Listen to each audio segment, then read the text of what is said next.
Au démarrage du logiciel d'IDAPAGE, cliquez sur « Démarrer un nouveau projet », puis, vous devez renseigner les paramètres du projet, au moins le nom du projet.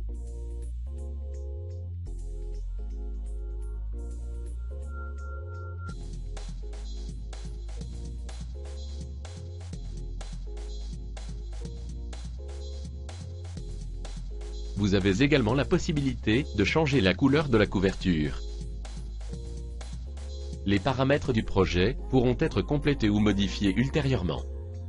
Cliquez sur le bord droit de la couverture pour afficher la première page. Pour ajouter du contenu à la page, il faut passer en mode édition en cliquant sur le bouton « Éditer ». Commençons par ajouter un élément texte. La pastille ronde placée en haut à gauche de l'élément permet de le déplacer sur la page, alors que le losange permet de redimensionner l'élément. Donnons un titre à la page.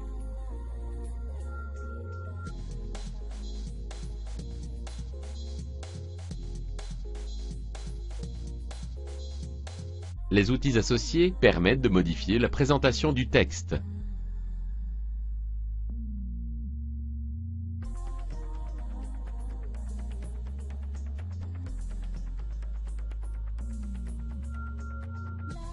L'icône en forme de clé de mécanicien permet d'ouvrir la fenêtre de paramétrage de l'élément.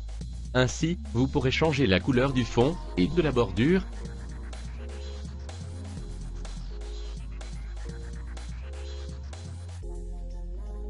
Les autres options seront vues par la suite. Maintenant, vous allez ajouter une zone de saisie qui permettra à l'élève d'inscrire son nom. Il faut donc ajouter un élément, zone de saisie.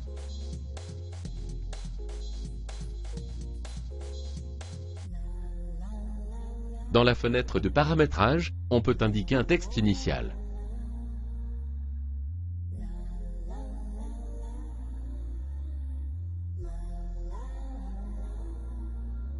Ajoutons maintenant un libellé à cette zone de saisie.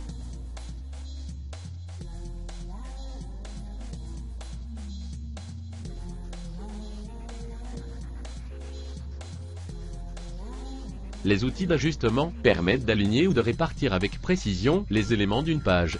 Pour sélectionner plusieurs éléments, il faut cliquer sur la pastille ronde de chaque élément tout en gardant à appuyer la touche CTRL.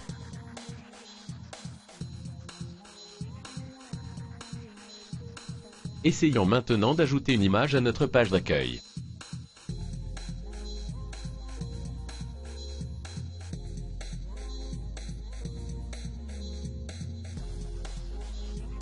On constate que la liste est vide.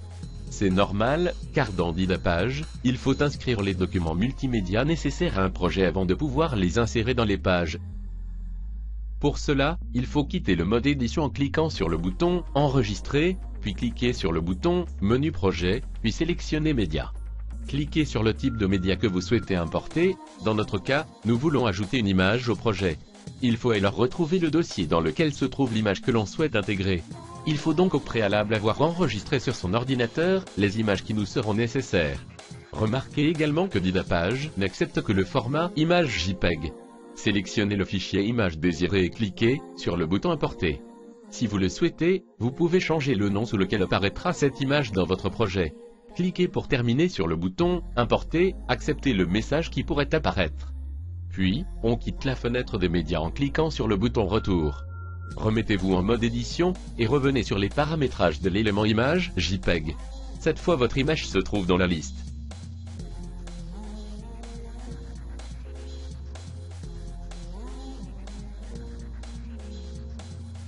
Testons notre première page en passant en mode visualisation.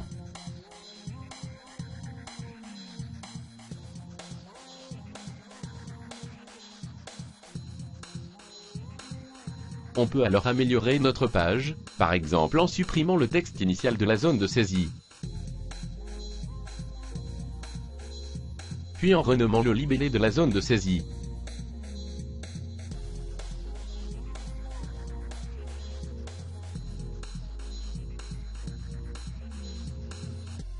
Nous allons également ajouter un bouton qui permettra d'effacer le texte saisi.